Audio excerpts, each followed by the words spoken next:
आज की इस विशेष प्रेस वार्ता में मैं माननीय मुख्यमंत्री जी की ओर से हमारे मीडिया के सभी बंधुओं का बहुत बहुत हार्दिक स्वागत करता हूं। इस प्रेस वार्ता को आगे बढ़ाते हुए मैं माननीय मुख्यमंत्री जी से उनके उद्बोधन के लिए प्रार्थना करता हूं। मित्रों, आज के इस बातचीत में मुख्य विषय है जो ग्रामीण क्षेत्र के अंदर अपना जो पंचायती राज सिस्टम है, उस पंचायती राज सिस्टम के बारे में कुछ जो भ्रांतियां हैं या कई तरह के विषय चले पिछले दिनों में, केवल उसको स्पष्ट करने के लिए और आपके सामने विषय में रख रहा हूं। आपको कोई बात उसमें लगती है तो जरूर बाद में पूछ लें। पहली बात तो है कि जो पंचायती राज सिस्टम है ये 3 टियर सिस्टम है और 3 टियर सिस्टम में जिला परिषदें, पंचायत समितियां और ग्राम पंचायतें। कहीं एक मैसेज ये जाता है कि पंचायती राज में केवल पंचायतें ही आती हैं और पंचायतों में भी केवल सरपंच राज जो होता है वही होता है। तो पहली बात तो ये 3 टियर है। दूसरा, ये सरपंच राज के बजाय पंचायती राज, इस पर चलने का एक सिस्टम, क्योंकि हम इनको अधिक से अधिक ताकतें नीचे ग्राउंड लेवल पर दें, उसके लिए पिछले कुछ सालों से लगातार प्रयत्न कर रहे हैं। जैसा इंटर डिस्ट्रिक्ट काउंसिल के माध्यम से, जिला परिषद के सीओज के माध्यम से, सीओज की नियुक्ति भी हमने आकर की थी, पहले कोई सीओज की नियुक्ति नहीं होती थी, अब सीओज को भी लगाया गया है। और जिला परिषदों को उनको अलग से इंजीनियरिंग डिपार्टमेंट भी उनके लिए खड़ा किया जा रहा है, उनकी कैपेसिटी बिल्डिंग भी कराई जा रही है। सबसे पहले तो इसमें हमने पिछले दिनों में सीओज और जिला परिषद के चेयरमैन, इनकी बुला करके दिन भर एक मीटिंग की थी और उसमें कुछ बातें और हमने आगे बढ़ाई है।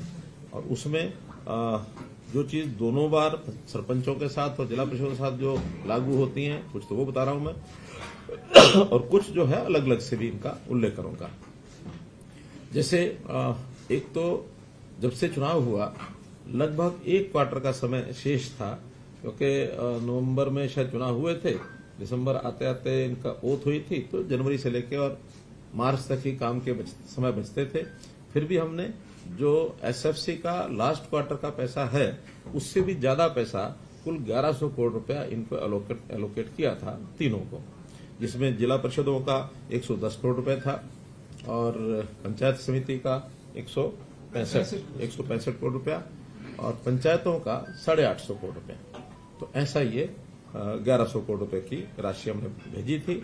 इस राशि को एसएनए अकाउंट, उसके अंदर जमा कराया गया था।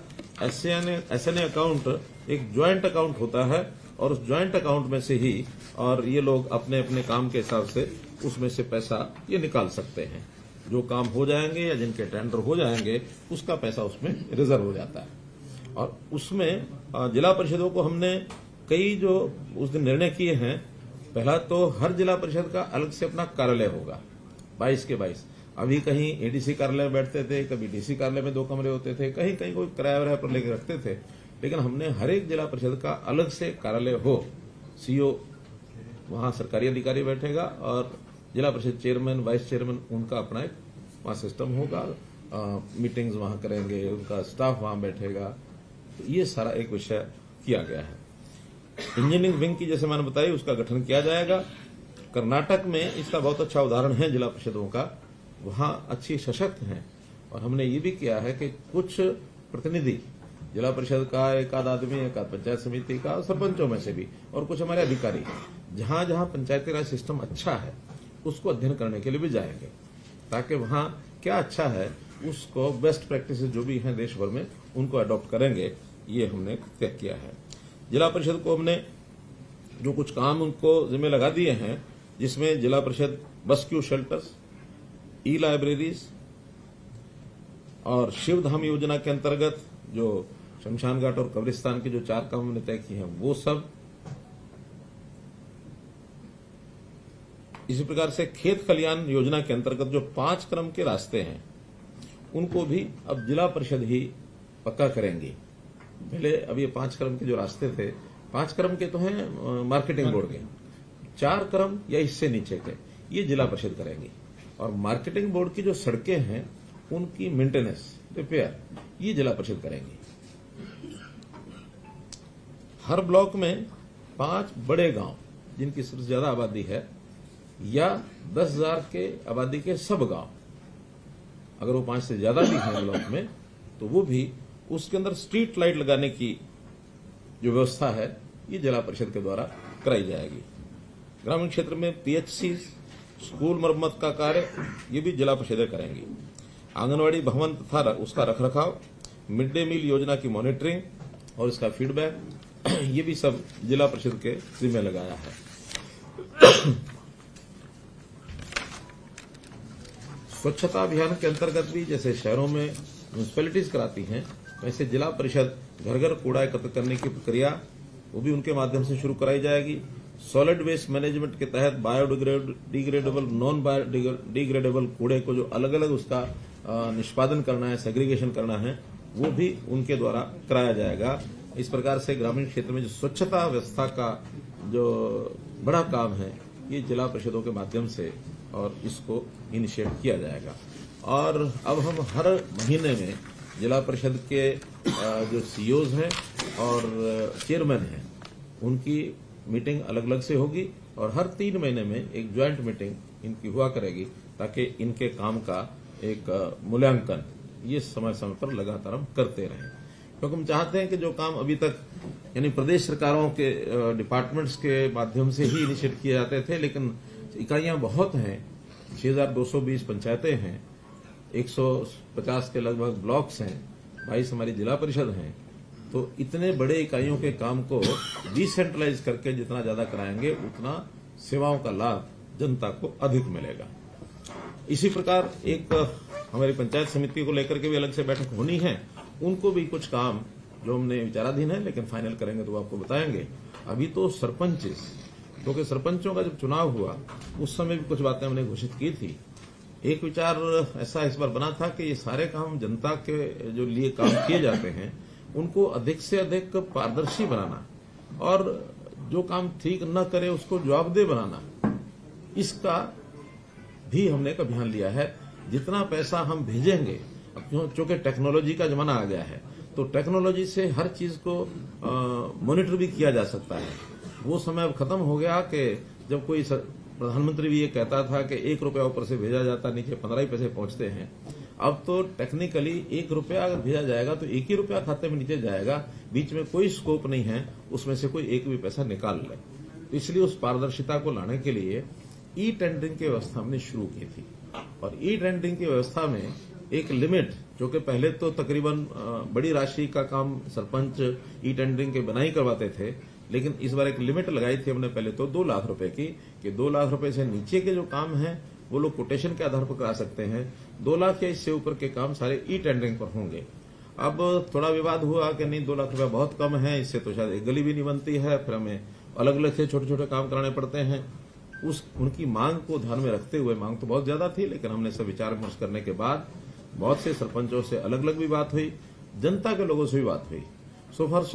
अभी 2 दिन पहले हिसार में किसानों का एक मेला था, कृषि मेला में लगभग 10,000 से ऊपर संख्या थी जहां मेरा संबोधन हुआ। और मैंने खुल करके पूछा, मैंने कहा ये ई टेंडरिंग के विषय में हमको जो हमारा स्टैंड है ठीक है कि नहीं है, तो सब ने हाथ खड़े करके और खूब तालियां बजाकर कहा कि ये बहुत अच्छा स्टेप है, इससे भ्रष्टाचार भी रुकेगा, पारदर्शिता भी होगी, काम करने वाले लोगों को, नए लोगों को भरने का भी अवसर मिलेगा, वरना तो वही फिर अपने अपने लोग और घूम घाम के उन्हीं को काम मिलता वही करते हैं, दूसरे नए आदमी को आने का अवसर मिलता नहीं है। तो ई टेंडरिंग के कई फायदे हमारे हैं। तो उसमें से मैं ये तो नहीं कह सकता कि हर एक सरपंच मान गया होगा, लेकिन अधिकांश सरपंचों ने हमारी बात मान करके और काम कराने शुरू कर दिए हैं। हमने इसमें थोड़ा उनकी डिमांड को ध्यान में रखते हुए अभी निर्णय लिया है कि ये 2 लाख की बजाय इस लिमिट को हम 5 लाख रुपया कर रहे हैं, और 5 लाख रुपए तक के काम वो कोटेशन के आधार पर करेंगे। 5 लाख से ऊपर के काम सभी ई टेंडरिंग से होंगे।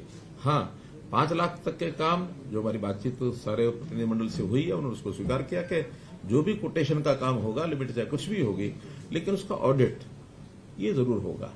और ऑडिट का सिस्टम भी अब जिसको कहना चाहिए कि ऑनलाइन प्रणाली से ही होगा। ऑनलाइन प्रणाली से ही उसके जो एस्टीमेट हैं वो तैयार किए जाएंगे, ऑनलाइन उसकी एमबी भरनी होगी, बिल भी अपलोड होंगे, भुगतान जो है वो भी एक कॉमन पोर्टल से होगा। विषय आएगा रेट का। रेट्स 2 प्रकार के ये प्रचलित हैं। एक है HSR rates, Haryana scheduled rates, दूसरे हैं डीसी रेट्स।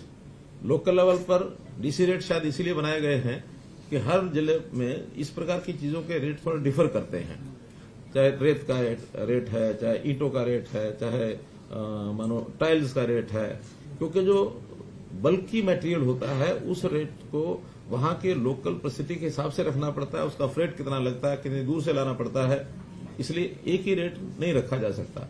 जहां ईंटें बनती हैं वहां थोड़ी सस्ती मिलेंगी, जहां ईंटें बनती ही नहीं है, दूर से आती हैं, तो स्वाभाविक है ईंट के रेट से एक बहुत बड़ा प्रतिशत उसका फ्रेट में जाएगा। यही स्थिति मिट्टी की, रेत की, इंटरलॉकिंग टाइल्स की, कभी कभी मजदूरी भी अलग अलग होती है। कुछ स्थानों पर मजदूरी सस्ती होती है, कहीं कहीं एनसीआर एरिया में मजदूर महंगा मिलता है, तो उन रेट्स का थोड़ा डिफरेंस ये हमेशा रहता रहा है। इसमें अब उनकी मांग क्या थी कि इन रेट्स को रियल लेवल पर लाया जाए जो मार्केट रेट है। हमने निर्णय करके उनको बता दिया है कि कुछ आइटम्स, खास करके जैसे इंटरलॉकिंग आइटम्स हैं या ईंटें हैं, जो एक स्टैंडर्ड कुछ तय किया जा सकता है उसका, इसका रेट कंट्रैक्ट करेंगे हर जिले का। ब्लॉक का है, जिले का सर, जिले का है सर। वैसे ब्लॉक लेवल पे अगर कोई वेरिएशन आती है तो कैप्चर करते हैं, बट ये डीसी रेट जो ब्लॉक लेवल पे करते हैं, इंटरलॉकिंग का जो रेट कॉन्ट्रैक्ट करेंगे वो डिस्ट्रिक्ट लेवल पर ही रेट कॉन्ट्रैक्ट होगा। उस रेट से सस्ता कोई लेना चाहे लेके लगा सकता है। क्वालिटी जो तय होगी, उसका पैरामीटर तय होगा, वही ली जाएगी। लेकिन अगर कोई व्यक्ति किसी व्यक्ति से कुछ नेगोशिएशन करके सस्ता भी लेना चाहता तो ले सकता है, लेकिन मैक्सिमम रेट वही होगा जो रेट कॉन्ट्रैक्ट होगा। रेट कॉन्ट्रैक्ट में जो पार्टीज टेंडर करेंगी, जो उसमें पार्टिसिपेट करेंगी और रेट मैचिंग जो करेंगी L1 को, उनको सबको सप्लाई करने का अवसर दिया जाएगा। किसी से भी मटेरियल जो है वो लिया जा सकता है। फिर इसकी जो गुणवत्ता की जांच करने के लिए सोशल ऑडिट सिस्टम, इसको हम स्थापित कर रहे हैं। अगले 6 महीने के अंदर इसका विधिवत एक सिस्टम बन जाएगा। वहीं गांव के प्रमुख लोगों की टीम बनेगी, वही उसका ऑडिट करेंगी, जिसके अंदर कुछ रिटायर्ड लोग होंगे, कुछ पूर्व जनप्रतिनिधि होंगे, जो एक सहमति के आधार पर ग्राम सभा को भी बताया जाएगा। उसमें भी अगर कोई गलत आदमी आया तो उसको बाहर करके ग्राम सभा की जो बैठक है उसके अंदर उसको सैंक्शन कराएंगे। ये आपकी यहाँ की सोशल ऑडिट टीम है। तो ऐसे सोशल ऑडिट के माध्यम से भी जांच की जाएगी। और एक हमने क्वालिटी एश्योरेंस अथॉरिटी ये बनाने का भी शुरू कर दिया है, बहुत जल्दी नोटिफाई हो जाएगी। छोटे बड़े प्रदेश में जो भी काम है, सबकी क्वालिटी को एक प्रकार से उसको सुनिश्चित करने के लिए ये जो क्वालिटी असेसमेंट अथॉरिटी होगी, ये अपना मैकेनिज्म खड़ा करेंगे। कहीं भी चलते हुए काम में भी वो चेक करेंगे। चलते हुए काम के बाद, यानी पूरा होने के बाद भी शिकायत मिलती है तो ये क्वालिटी एश्योरेंस अथॉरिटी उसकी जांच करेगी। नहीं, ये तो सबके लिए, पूरे प्रदेश में क्वालिटी एश्योरेंस अथॉरिटी हर सिविल वर्क के लिए, वो पंचायती पर भी लागू होगा, बाकी भी लागू होगा। और ये जो 5 लाख रुपए की राशि की लिमिट बनाई है नेगोशिएशन की, इसमें चाहे वो 5 लाख या 5 लाख से कम के काम हो, क्योंकि जरूरी नहीं कि हर काम 5 लाख का होगा, 2 लाख के भी होंगे, 3 के भी हो, 1 का भी होगा। तो ऐसे कोटेशन के आधारित कुल जो काम है उसकी मैक्सिमम लिमिट तो 25 लाख है बड़ी पंचायतों के लिए, लेकिन जो छोटी पंचायतें हैं उसका 1/3 से ज्यादा ये उसमें से नहीं करा पाएंगे। मानो कुल मिलाकर के है ही 50 लाख रुपया किसी पंचायत के पास, तो 17 लाख रुपए के काम वो उसमें से कोटेशन पर करा पाएंगे, बाकी काम ई टेंडरिंग से ही कराएंगे। तो ऐसे इसमें कोई और नया कुछ सुझाव आएगा। मानो बहुत छोटी पंचायतें भी कहीं कहीं हैं, है ही 5-7 लाख रुपया साल का जाता। मानो 1000 की आबादी होगी तो उसमें 1000 की आबादी में 2000 के हिसाब से कितना हुआ, 20 लाख। हाँ, तो 1000 की आबादी में 20 लाख रुपया जाएगा। तो उनके काम भी उतने छोटे छोटे उतने ही होंगे। अगर वहां बड़े काम का स्कोप नहीं होगा तो छोटे काम का दोबारा से भी सोच सकते हैं। लेकिन अभी पहले चरण में हमने ये सोचा कि कोटेशन के काम जो हैं वो मैक्सिमम तो 25 लाख, लेकिन 1/3 से ज्यादा नहीं सालाना। मतलब 75 लाख है तो 25 बन गया, अगर 20 है तो फिर वो 7 एक ही साथ। अगर 75 लाख से ऊपर भी किसी गांव का अलॉटमेंट है तो 25 लाख का काम करा सकता है।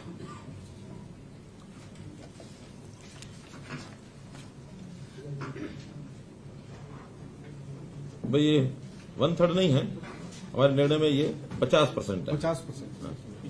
50 यानी 50%। 50 में 25 आप बताइए, 50%। तो 20 का 10 कर सकते हैं। हाँ, 20 का 10 कर सकते हैं, 50 का 25 कर सकते हैं। Whichever is lower, sir. Which ever is lower, which ever lower यानी अगर मान लो 1/3 के हिसाब से 30 होता तो 10 कर सकते हैं, लेकिन 50 होता तो 15 कर सकते हैं। थोड़ा लिमिट बढ़ जाती है इससे। 50% हो जाएगा। 50%।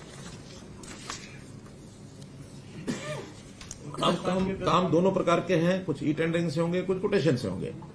ई टेंडरिंग के जो काम होंगे उसकी क्वालिटी, उसका बाकी सब कोई भी शिकायत आएगी, उसकी क्वांटिटी क्वालिटी में किसी प्रकार की, उसकी जिम्मेवारी अधिकारी की होगी, जो हमारा इंजीनियरिंग डिपार्टमेंट है, जो उसकी गुणवत्ता को यानी तकनीकी रूप से जो जिम्मेवार है, जो साइन करेगा, जो उसको फाइनल करेगा, वो उसकी होगी। लेकिन जो कोटेशन के ऊपर किए जाने वाले काम है, इसकी जिम्मेवारी सरपंच की होगी, क्योंकि कोटेशन का काम सब उसी के ऊपर आधारित है। उसने किससे काम कराना है, कैसा काम हुआ, कैसे उसने मटेरियल लगाया, क्या किया, तो वो जिम्मेवारी सरपंच की होगी। इसलिए अब सोचना सरपंच ने और पंचायत ने है कि हम अपने इस काम को कोटेशन के आधार पर भी कराएं या ई टेंडरिंग में ही जाएं, जैसा उनको ठीक लगेगा। यानी जो मिनिमम 25 लाख वाला काम 6 लाख से नीचे या 50% वाला, उसमें भी अगर उनको लगता है कि हमें काम सेफली होने में दिक्कत नहीं आ रही तो करें। अगर उनको लगता है कि नहीं इसमें तो हमें ही कठिनाई आ रही है तो फिर ई टेंडर में चले जाए, छोटे काम भी चले जाए। तो 25 लाख तक भी टेंडरिंग में जा सकते हैं। जा सकते हैं, उससे नीचे वाले तो जा ही सकते हैं, उससे ऊपर नहीं जा सकते। 5 से नीचे वाला, 5 से ऊपर तो ई टेंडरिंग है। हाँ, 5 लाख से ऊपर के तो ई टेंडरिंग है ही है। एक विषय था कि इनको जो मानदेय हम देते हैं, उस मानदेय को बढ़ाया जाए, तो हमने उसको भी अप्रैल से जो मानदेय उनको मिलेगा अब आगे 3,000 रुपए से बढ़ाकर सरपंच के लिए 5,000 रुपया किया है, और जो पंच है उसका मानदेय 1,000 से बढ़ा के 1,600 रुपया किया है, और इसको डीए रेट से साथ जोड़ दिया है। यानी जो बेसिक 3,000 और 1,000 है, इसके ऊपर डीए, जैसे आज की डेट में वैसे तो डीए 40-42% ही है, 42%। हाँ, तो 42% के हिसाब से तो ये बनता है 4,200 रुपया, लेकिन अभी हमने उसको 5,000 कर दिया है। इसी प्रकार से 1,000 का भी वो 1,400 बनता है, उसको 1,600 कर दिया। तो ये डीए बढ़ते बढ़ते 60% से जब ऊपर हो जाएगा, तब उनका उस डीए के हिसाब से जो उचित होगा वो फिर 5,000 से भी ऊपर वो जा सकते हैं सरपंच, और ये 1,600 रुपए से भी ऊपर जा सकते हैं। As per calculation of DA ये इनके रेट हर 6 महीने के हिसाब से वो बढ़ते जाएंगे। कार्यकाल कभी किसी का कितना ही हो, लेकिन अभी जो बेसिक 2016 के रेट से ये बढ़ेगा, 2026 में इसको फिर रिवाइज किया जाएगा। 10 साल बाद जैसे कर्मचारियों का होता है, हर 10 साल के बाद रिवाइज होता है, डीए चलता रहता है, बाद में 10 साल बाद डीए को मर्ज कर देते हैं, और फिर बेस रेट 10 साल का दोबारा से शुरू होता है। तो हमने प्राय और भी जहां जहां इस प्रकार के विषय हैं, बजाय हर दिन कोई डिमांड रखे, तो एक बार तय किया, फिर उसके बाद 10 साल तक डीए रेट्स। हमने तो इवन जो हमारे विधायकों की जो पेंशन है उसको भी डीए रेट्स के साथ जोड़ दिया है। ऐसे ही मिनिमम वेजेस एक्ट के अंतर्गत जो मिनिमम वेजेस तय होते हैं उसको भी डीए के साथ नहीं, बल्कि उसको सीपीआई सर डीए भी सीपीआई के ऊपर लगभग वैसे ही होता है वो। हाँ, लेकिन वो टर्म अलग अलग है इसलिए। इसी प्रकार ग्राम सचिव की जो एसीआर लिखी जाएगी, उस एसीआर पर भी सरपंच को अपनी टिप्पणी देने का अधिकार होगा कि उस ग्राम सचिव का व्यवहार कैसा है, उसके लिए एक रिमार्क्स के लिए, और वो रिमार्क्स देख करके ही उसकी एसीआर जो अधिकारी है उसको हिसाब से लिखेंगे। फिर बिजली की जो बिलों के ऊपर 2% का हमने एक पंचायत कर लगाया है, उसको भी पंचायतों को रेगुलर 3 महीने में दिया जाएगा। अभी तक जो पिछला बचा हुआ है वो 1 अप्रैल 23 के बाद सब कैलकुलेशन करा रहे हैं, तुरंत पिछला जो एरियर है वो भी उनको मिलेगा आगे हर 3 महीने में, क्योंकि बिजली के जो बिल होते हैं वो उनसे लेने होते हैं। पंचायत घर का बिल है, कोई ट्यूबवेल का बिल है, कोई स्ट्रीट लाइट का बिल है, जो भी है ये सारे पंचायत से लेने होते हैं, और जो उनके एरिया में जितना भी बिल बनता है एग्रीकल्चर को छोड़कर, उसका 2% उनको देना होता है, उनका दे होता है उनकी तरफ। तो कम ज्यादा होगा वो हर 3 महीने उसके इसका यूनिट विलेज लेवल है। हाँ विलेज यानी ग्राम पंचायत है, विलेज नहीं, विलेज बल्कि कई बार तो ज्यादा हो सकता अलग इकाई होती है। और इसी प्रकार से जो स्टाम्प ड्यूटी है, संपत्ति पर जो बिक्री है, उसके ऊपर भी 1% पैसा पंचायतों को ये हर महीने उनको जो है क्रेडिट कर दिया जाएगा, जो उस एरिया की जमीन बिकती है तो गाँव रूरल की, शहर का वो अर्बन लोकल बॉडीज को जाता है। रूरल का 2% होता है, 1% पंचायतों को, आधा % पंचायत समिति को, आधा % जिला परिषद को, 2% पूरा उनको जाएगा। अभी जो इस वर्ष का जो एक बार हमने 1100 करोड़ रुपया दिया है, चूंकि हमने कहा था कि 1100 करोड़ रुपए को सब 31 मार्च तक अपना पूरा खर्च कर लें, पूरा उनका अधिकार है, लेकिन बहुत सी पंचायतों ने खर्च नहीं किया है। आज भी उनसे निवेदन यही है कि वो इस पैसे का जितनी प्रस्ताव पारित हो गए हैं या करवा रहे हैं उसके टेंडर्स वो अपलोड कर दें, यानी पब्लिश कर दें। जिस दिन पब्लिश कर देंगे जो भी टेंडर होगा उसका जो एस्टीमेट होगा उतनी राशि उनकी ब्लॉक हो जाएगी उसमें। वैसे तो सामान्यतः उस अकाउंट में से पैसे तब निकालते हैं जब पेमेंट करनी होती है, लेकिन हम ये भी सुविधा दे रहे हैं कि अभी भी वो टेंडर पब्लिश करेंगे उसी दिन से वो राशि उनकी 31 मार्च से पहले वो उनके लिए हो जाएगी, बाकी जो है वो अगले साल में चली जाएगी। तो कोटेशन वाले होंगे, हाँ कोटेशन वो बता रहा हूं अलग।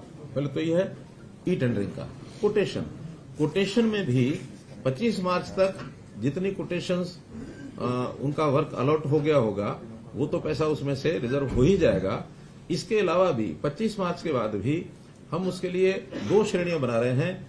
उन 2 श्रेणियों में एक के लिए 5 लाख रिजर्व रख रहे हैं, दूसरे के लिए 10 लाख, ताकि इस 5 लाख और 10 लाख को भी 25 मार्च से 31 मार्च तक वो यूज कर सकेंगे, और वो नहीं करेंगे तो वो भी फिर आगे चला जाएगा। तो इस प्रकार से श्रेणी बनाई है। जिनकी टोटल राशि सैंक्शन 20 लाख तक है उनके लिए 5 लाख रुपए छोड़ेंगे, और जिनकी राशि 20 लाख से ऊपर है उनके लिए 10 लाख छोड़ेंगे, ताकि इस राशि को 5 दिनों में और भी कुछ छोटा बड़ा काम उनको ध्यान में आता है तो वो उसको करा सकते हैं। बाकी सब काम 1 अप्रैल से नए साल का जितना भी पैसा है वो 1 अप्रैल से फिर उनको इसी प्रकार से उपलब्ध हो जाएगा एसएनए अकाउंट में।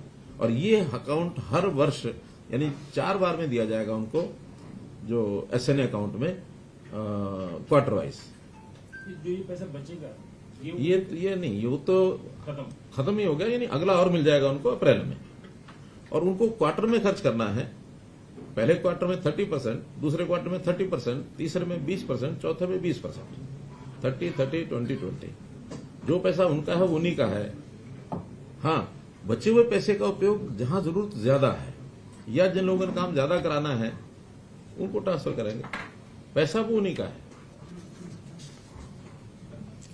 और इस समय तक जो कामों का हमारे पास ये जो शर्त लगा रहे हैं, ये तो पंचायतों की अपनी आमदनी का पैसा एक हम सरकार से भेजते हैं, तो ये जो सरकार से भेजते हैं उसी की बात है। हाँ, अपना तो उनके पास वो उनका है ही है। ये तो सरकार से जो उनको स्टेट फाइनेंस कमीशन का पैसा दिया जाता है उसी के लिए। हमने जो 1100 करोड़ दिया ये स्टेट फाइनेंस कमीशन का ही है, इसमें सेंट्रल वाला पैसा नहीं है, इसमें उनकी अपनी आमदनी नहीं है, इसमें स्टैंप ड्यूटी नहीं है, इसमें ये जो बिजली का बिल वो नहीं है। सिर्फ स्टेट फाइनेंस कमीशन का जो पैसा 1100 रुपए दिया, अगले साल का टोटल जो बनेगा वो अभी बजट में तय हो जाएगा कि कितना हमने देना है, उसका 30-30-20-20। और उसमें भी पहला काम हम ये करते हैं कि जो कमिटेड एक्सपेंसेस होते हैं उस पैसे में से सबसे पहले वो निकाल सकते हैं। सैलरी है, कोई इंटरेस्ट देना किसी चीज का, कोई किराया देना है, या बिजली का पैसा आया कम है देना ज्यादा है वो दिया जा सकता है। तो जो कमिटेड एक्सपेंस देना है वो तो देना ही है। विकास के काम के लिए जो बाकी बचा पैसा उसको वो यूज करेंगे। अभी तक जो स्टेटस है, कुल 6220 पंचायतें हैं, 217 हैं जो चुनी गई थी, 3 पंचायतों का चुनाव नहीं हुआ था, तो 6217 में अभी तक 5048 पंचायतों ने प्रस्ताव पारित किए हैं। 1169 पंचायतें ही ऐसी हैं जिन्होंने भी कोई प्रस्ताव पारित नहीं किया, और इसमें 2 लाख से नीचे के, 2 लाख के ऊपर के, कुछ पंचायतों ने दोनों किए हैं, 2 लाख नीचे ऊपर दोनों। वैसे कुल काम 9418 काम हैं जो आज की डेट तक प्रस्ताव पारित हो चुके हैं। राशि का इसमें अभी मेरे पास नहीं आया है, लेकिन पंचायतें हैं 6217 जिन्होंने प्रस्ताव डाले 5048। सर, इसकी एस्टिमेट बनती है प्रस्ताव के बाद। हाँ, पहले प्रस्ताव पास होता है फिर उसका एस्टिमेट बनता है। एस्टिमेट के बाद फिर एडमिनिस्ट्रेटिव अप्रूवल होता है। अब तो 1500 ही बच गई, मतलब 1100 को चाहिए। 1169 हैं जिन्होंने अभी प्रस्ताव डाला नहीं है, लेकिन चूंकि अभी तक कुछ लोग हो सकता है इस निर्णय के इंतजार में हो, कितना होगा कितना नहीं होगा। आज निर्णय कर दिया है, अब इसके बाद भी अभी 14 दिन का समय और 15 दिन का समय शेष है। आज 15 तारीख ही है, 15 है, तो आज 16 दिन अभी शेष हैं। इसमें भी ये लोग डाल सकते हैं, तो इसके लिए इनका आह्वान है कि इसको डालना ही चाहिए। तो इस प्रकार से ये सारा विषय हुआ है। आज की डेट में जो एक प्रस्ताव जो अपलोड हुए हैं उसका भी एक आंकड़ा हमारे पास था।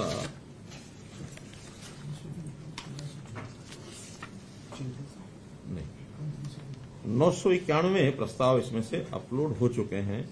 एडमिनिस्ट्रेटिव अप्रूवल भी लगभग 1400 की हुई है। ये अब डले हैं, तो अब 991 डले, इसमें 7 दिन का 15 दिन का अमाउंट के हिसाब से टाइम होता है। तो कोई 7 दिन में क्लियर होगा, कोई 15 दिन में क्लियर होगा। 1044 हो गए जो टेंडर फ्लो। अब 1044 हो गए। मेरे पास 991 का आंकड़ा है, तो अभी लेटेस्ट 1044 है। ये तो हर घंटे में बदलता है। सर 2024 प्रस्ताव अपलोड हो गए। हाँ, टेंडर फ्लो। टेंडर प्रस्ताव तो अपलोड नहीं होते हैं। प्रस्ताव का तो फिर बाद में जाता है जेई को। प्रस्ताव जेई को जाता है, जेई उसका एस्टिमेट बनाता है। एस्टिमेट बनने के बाद फिर वापस पंचायत उसका